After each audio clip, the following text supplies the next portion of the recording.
Imagine a city carved from the earth itself, not built with bricks and mortar, but sculpted from the very heart of the desert mountains, a place of whispers and shadows, where history is not just written, but etched into the living rock. This is the story of Petra, the unseen city. For centuries, it lay hidden from the outside world, a ghost of a once thriving metropolis, its secrets guarded by towering sandstone cliffs and the endless, shifting sands of time. Our journey begins not with a grand discovery, but with a quiet disappearance. Around the 7th century AD, a city that had dominated trade routes and held the power of an empire seemed to vanish. Its people, the Nabataeans, a resourceful and ingenious civilization, faded from the annals of history, leaving behind a legacy of architectural wonders. The reasons for their departure remain a subject of debate among historians. Was it a change in trade routes that rendered their strategic location obsolete? Was it a series of devastating earthquakes that made the city uninhabitable? Or did they simply migrate, taking their knowledge and culture with them, leaving their magnificent capital to the slow, patient reclamation of the desert? The desert, a silent and persistent artist, began its work. Sand filled the once bustling streets, wind eroded the intricate facades, and time blurred the sharp lines of human ingenuity. The city became a myth, a legend whispered among local Bedouin tribes, who knew its location but chose to honor its solitude, protecting it from the prying eyes of the outside world. To them, it was more than just a ruin. It was a sacred place, a repository of stories passed down through generations. Quiet Discovery, a name that echoed its ancient past. For the Western world, Petra was a blank space on a map. Explorers and scholars sought the legendary lost city, but their searches were fruitless. The desert's harsh climate and the region's political instability acted as natural deterrents. The stories of its grandeur were dismissed as folktales, exaggerated accounts from a bygone era. No one believed a city of such scale and complexity could simply disappear. It was a paradox, a monument to human achievement, hidden in plain sight, yet utterly invisible to those who sought it with conventional methods.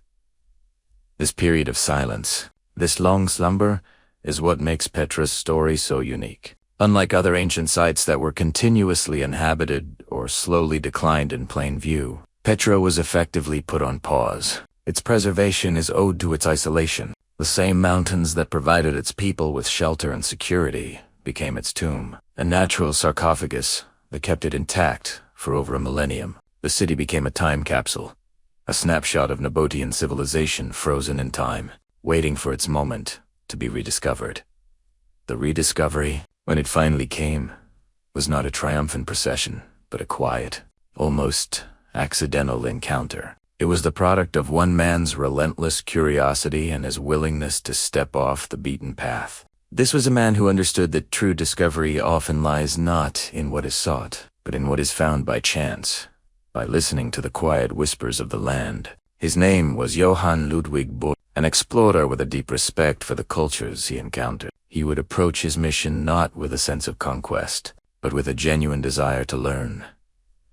Burckhardt, a Swiss traveler, disguised as a Muslim scholar named Sheikh Ibrahim Ibn Abd, was on a journey to explore the source of the Niger River in Africa. His travels took him through the Levant, and it was here that he heard the whispers of a lost city. He was told of a deep canyon, a sick, that led to a valley filled with magnificent tombs and temples. The local guides, however, were reluctant to take him there, fearing the sacredness of the site would be disturbed. This resistance only fueled Burckhardt's determination. He fabricated a story, claiming he wished to sacrifice a goat at the tomb of Aaron, whose mountain was located nearby. It was a clever ruse, one that respected local beliefs while allowing him to pursue his own purpose.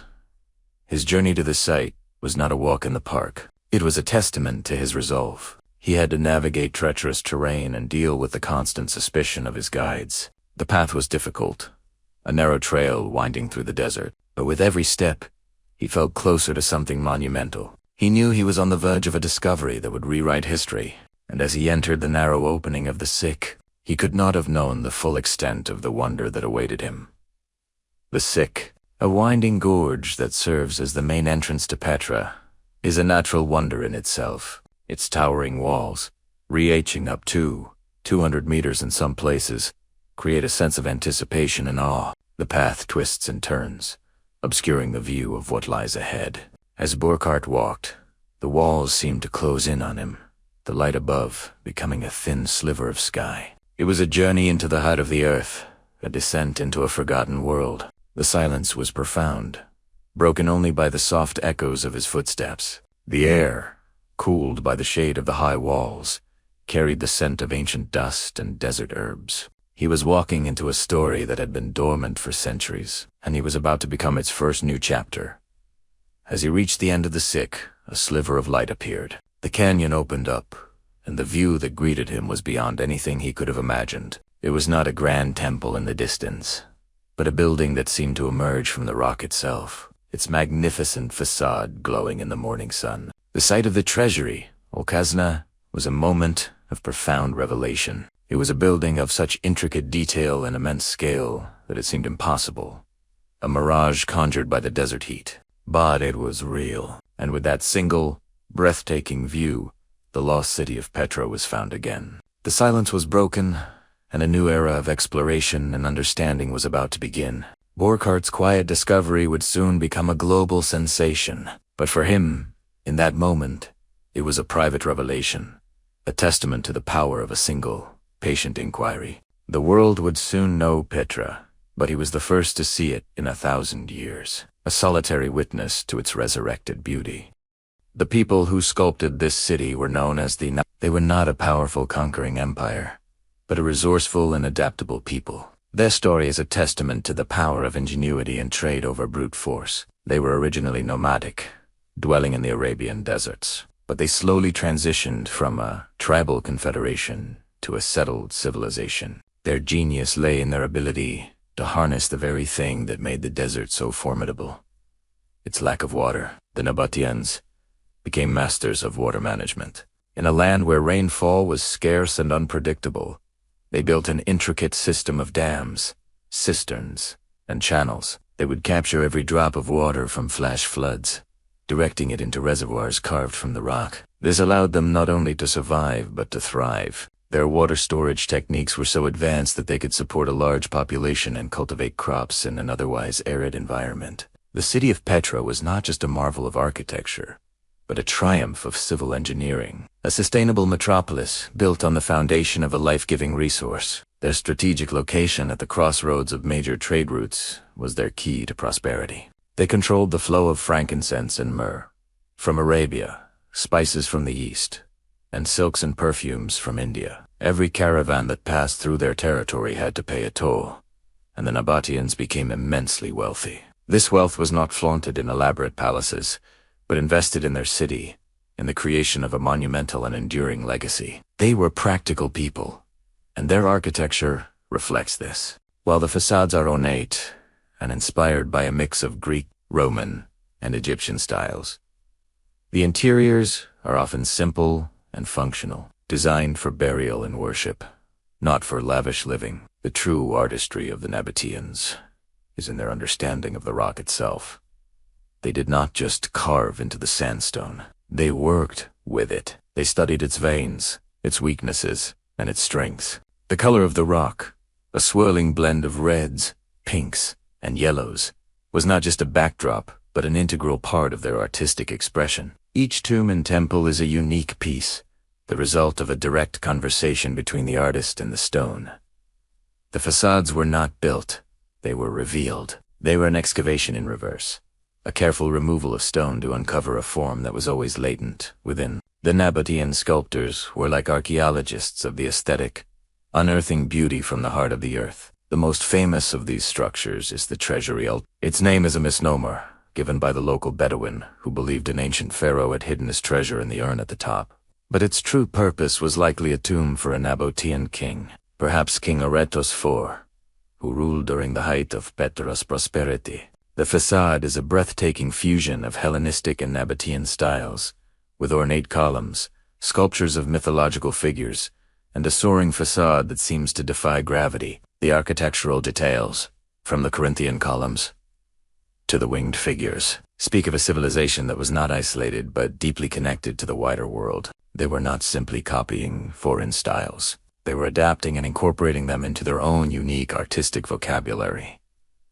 But the treasury is just the beginning. The city is a vast necropolis, a city of the dead that is far more grand than the city of the living. The street of facades is a row of elaborate tombs carved into the cliffs, each one a testament to the wealth and status of the family buried within. As you walk further into the city, you encounter the royal tombs, a cluster of 4 magnificent facades that include the urn tomb and the silk tomb, named for the swirling, colorful patterns of the sandstone.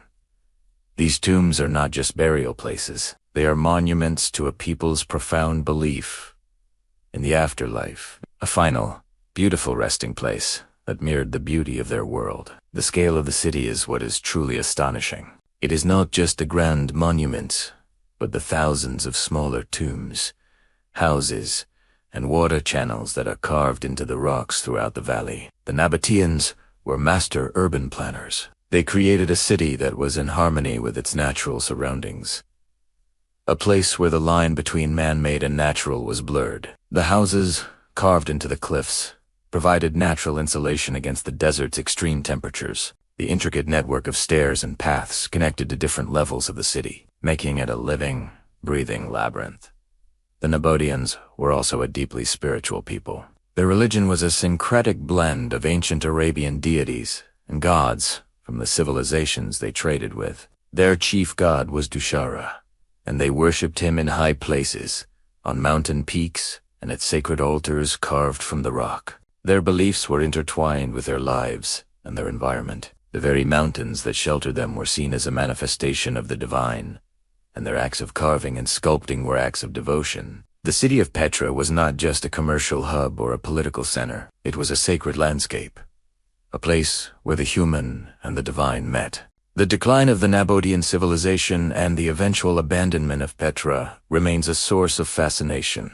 A series of earthquakes in the 4th and 6th centuries severely damaged the city's infrastructure, including its delicate water systems. At the same time, the rise of the Roman Empire and the shift in trade routes to the sea diminished Petra's economic importance. The Nabataeans, ever practical, likely saw the writing on the wall.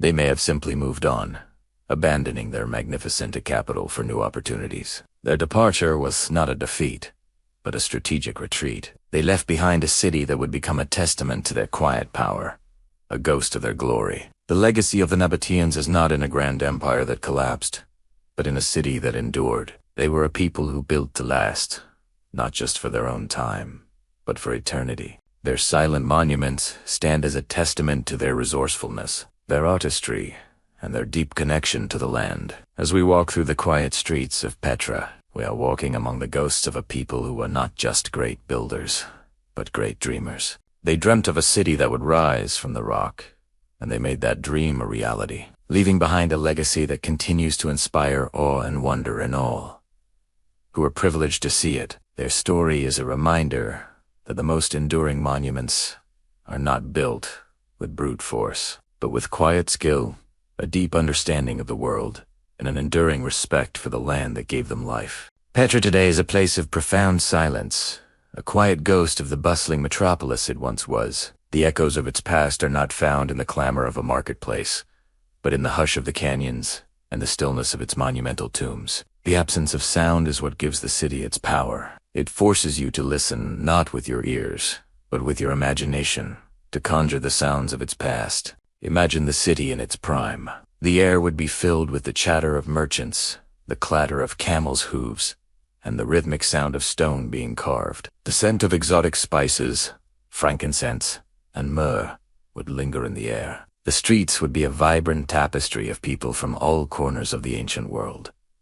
Roman traders, Egyptian scholars, and Indian merchants, all drawn to this hub of commerce. The Nabataeans, with their distinctive flowing robes and headdresses, would move with a quiet confidence, the masters of this magnificent domain. Their city was not just a collection of buildings. It was a living, breathing ecosystem of trade, culture, and innovation. Today, The most prominent sound is the whisper of the wind as it weaves its way through the narrow sick.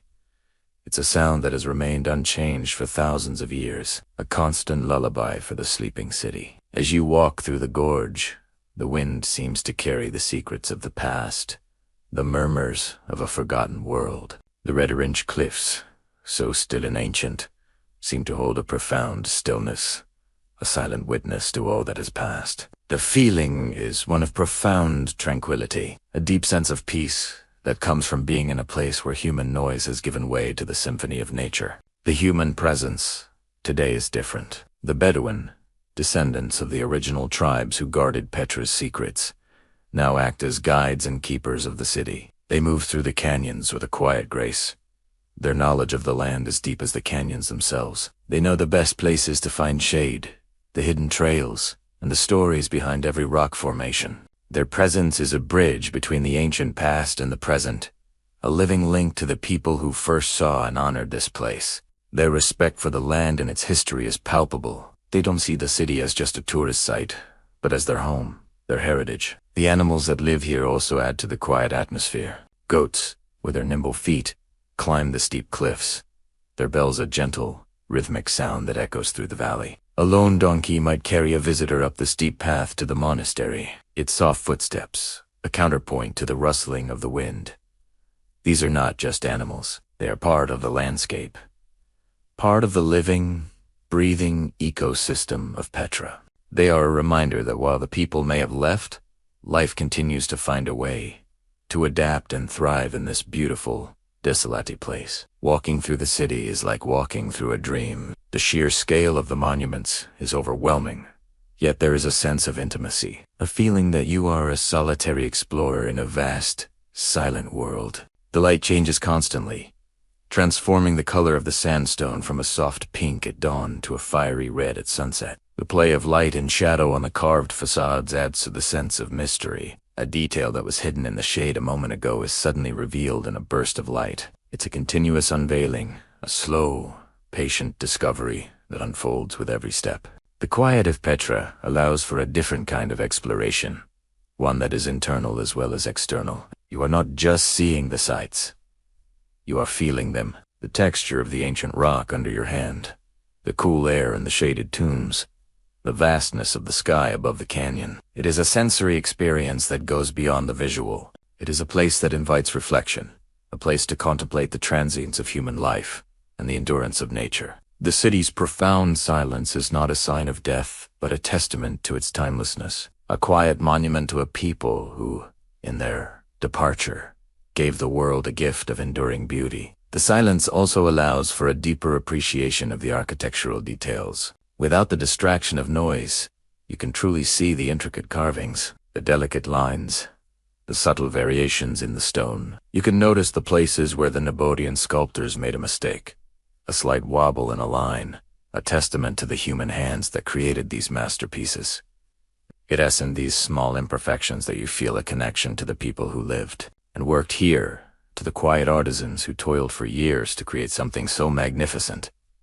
They were not just builders, they were artists, and their medium was the earth itself. The city of Petra is a reminder that the most profound stories are often the quietest ones. It is not a story of conquest or a grand war, but a story of ingenuity, trade, and a deep respect for the land. It is the story of a people who, in their departure, left behind a legacy that is more powerful in its silence than it ever could have been in its noise. It is a city that teaches us to listen, not just to what is said, but to what is left unsaid, to the whispers of the wind, the echoes of the past, and the profound silence of a beautiful, sleeping world. As we leave the canyons and return to the noise of modern life, the silence of Petra stays with us, a gentle echo in our minds, a reminder of a place where the past is not just a memory, but a living presence, a ghost that walks in the sun.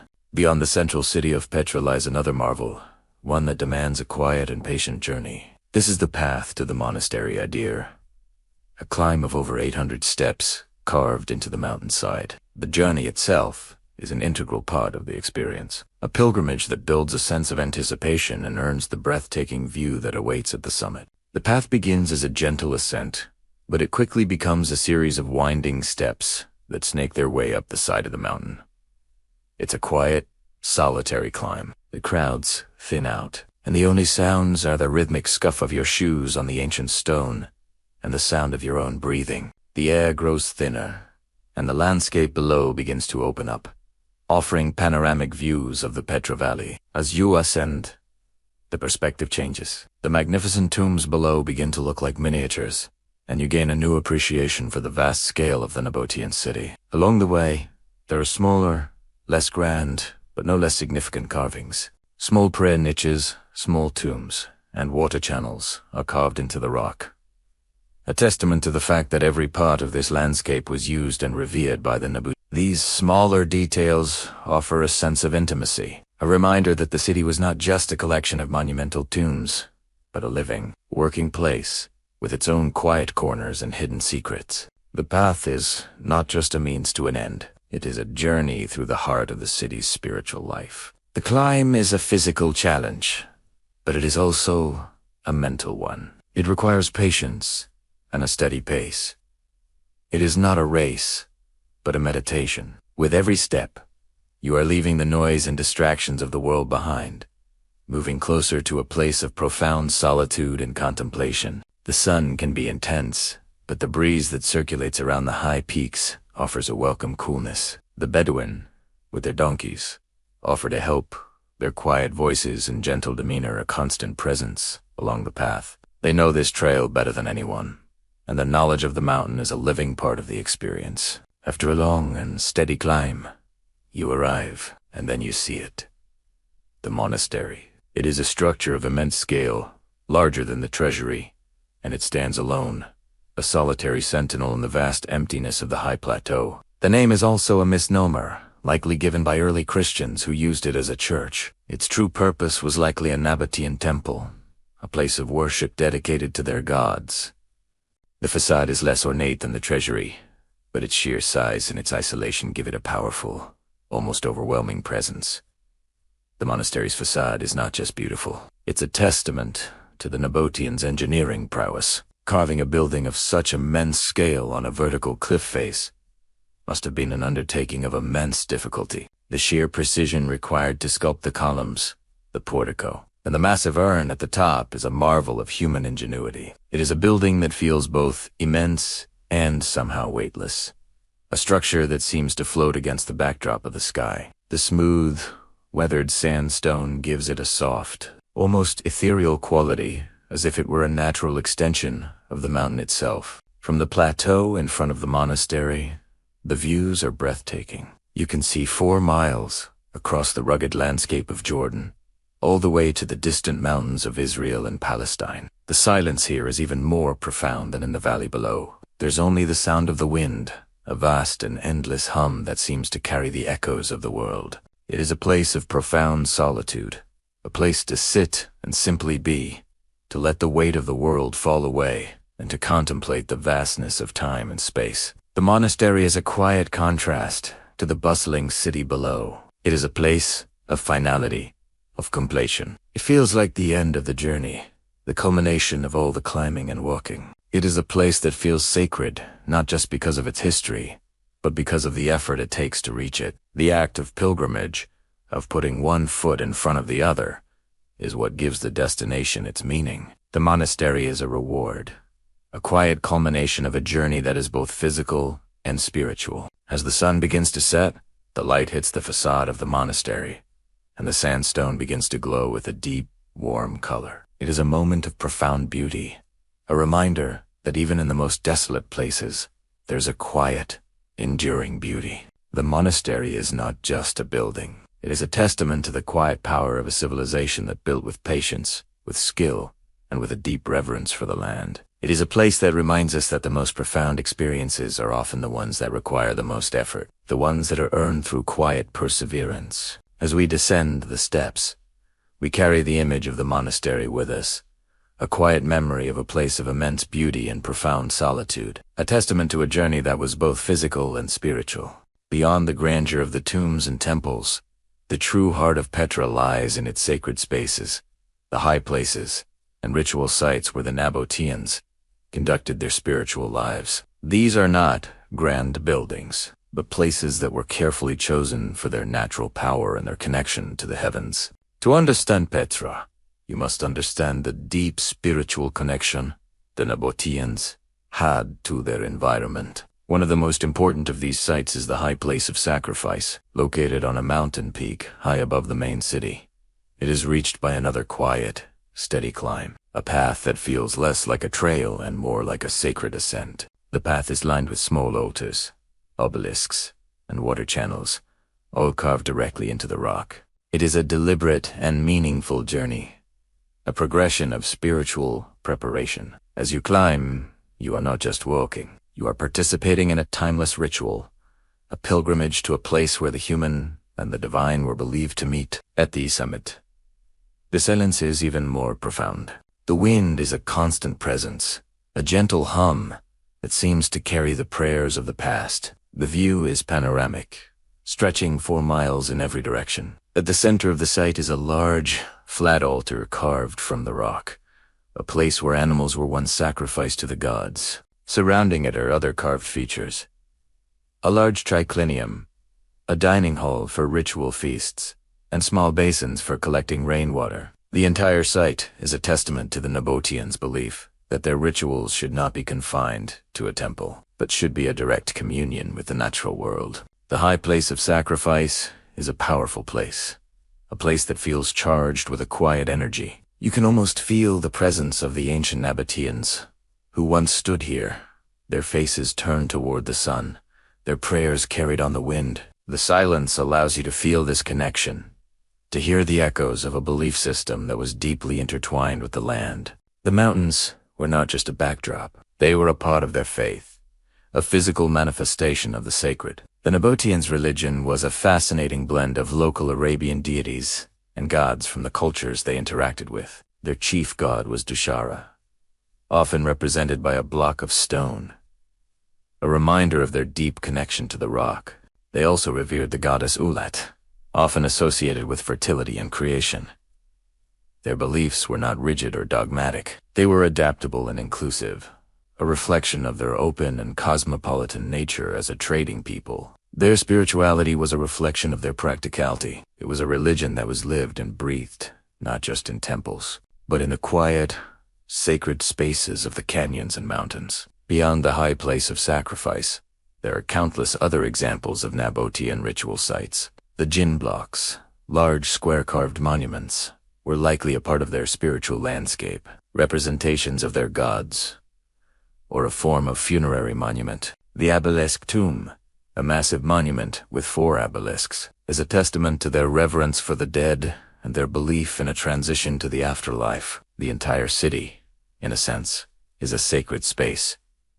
The tombs are not just burials. They are monuments to a profound belief in the afterlife. The houses are not just dwellings. They are an integral part of a city that was built in harmony with the divine. The rituals of the Nabataeans were not just about sacrifice and prayer. They were about a deep connection to their environment. The very act of carving the city from the rock was a form of ritual, a daily act of communion with the sacred. They were shaping their world, not just for survival, but for spiritual meaning. The intricate details on the facades, the subtle variations in the carvings, all speak of a people who saw their work as a form of devotion. Every chisel mark was a prayer, every polished surface a gesture of reverence. The silence that now envelops these sites allows for a deeper appreciation of this spiritual dimension. Without the distraction of noise, you can feel the quiet power of these places, the ancient energy that still lingers in the air, the sun-baked rocks,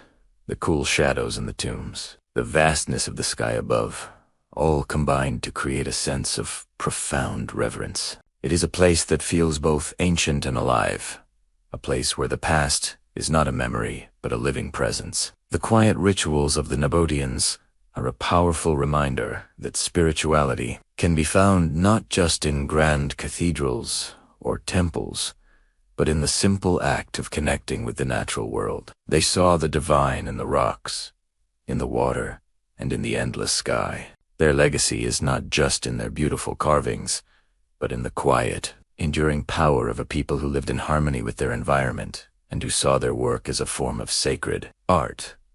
As we stand on the high place of sacrifice, we are not just looking at a ruin. We are standing in a place of quiet, enduring faith, a testament to the rituals of rock that defined a people and shaped a city for eternity. The story of Petra is not a static one. It is a story of continuous change, a canvas on which the hands of time have painted their quiet mark. The wind and sand that once hid the city are now the patient artists that continue to sculpt its form. Every day, the desert whispers its slow changes, eroding a line here, softening a corner there, giving the city a timeless, ever-evolving beauty. The colors of the sandstone are a testament to this process. The rock is not a single color but a swirling blend of hues, from deep reds and maroons to soft pinks and creams. These colors are not uniform. They change with the light and the time of day. At dawn, the city glows with a soft, ethereal light. At noon, the colors are bright and vibrant. And at sunset, the rocks turn a fiery orange and crimson, as if the entire city is on fire. This constant play of light and color is a reminder that the city is a living thing, not a dead ruin. It breathes and changes with the rhythm of the sun and the moon. The wind is the primary sculptor. It carries grains of sand, which act like a soft sandpaper, slowly and patiently wearing away at the facades. Over the centuries, the sharp lines of the carvings have been softened, the intricate details blurred. This is not a destructive process, but a creative one. It gives the buildings a sense of age and wisdom, a gentle patina that tells a story of 1,000 years of wind and sand. The carvings are not as sharp as they once were, but they are imbued with a new kind of beauty, a beauty that comes from their long, slow conversation with the elements. The desert has also reclaimed the city in its own quiet way. Plants and small shrubs have found a way to grow in the crevices of the rock, their green leaves a vibrant contrast to the red stone. A lone tree might grow from a small crack in the cliff, its roots finding a way to survive in the most unlikely of places. These small signs of life are a reminder that nature is always at work, always finding a way to persevere and to transform. The desert is not empty. It is a place of quiet, enduring life. The human story of Petra also continues to evolve. Since its rediscovery, the city has been a subject of continuous study and exploration. Archaeologists from around the world have come here to uncover its secrets, to piece together the story of the Nabataean. Their work is a quiet and patient process, a slow and methodical peeling back of the layers of time. They have uncovered more of the city's ancient structures, its water systems, and its ritual sites. Every new discovery adds another piece to the puzzle, another chapter to the story of the unseen city. The local Bedouin people also continue to be an integral part of the city's story. They have lived here for generations, and their knowledge of the land is a vital part of its preservation. They are the keepers of its quiet secrets, the guardians of its history. They have a deep respect for the city, and they understand that it is not just a place for visitors, but a living part of their heritage. Their quiet presence, their willingness to share their stories and their knowledge, is a gift to all who come here. The city of Petra, in its silence and its solitude, is a powerful reminder of the cyclical nature of time. It is a story of rise, of decline, of a long period of quiet, and of a quiet rediscovery. It is a story that is not over but continues to be written with every gust of wind, every shift of sand, and every new visitor who comes to listen to its quiet whispers. It is a place that teaches us to see beauty not just in the grand and the new, but in the old and the weathered, and the quiet marks that time leaves behind. As we conclude our journey through the unseen city, we are left with a feeling of profound respect. Respect for the people who built it, for the people who guarded it, and for the quiet, enduring power of the land itself. Petra is not just a destination.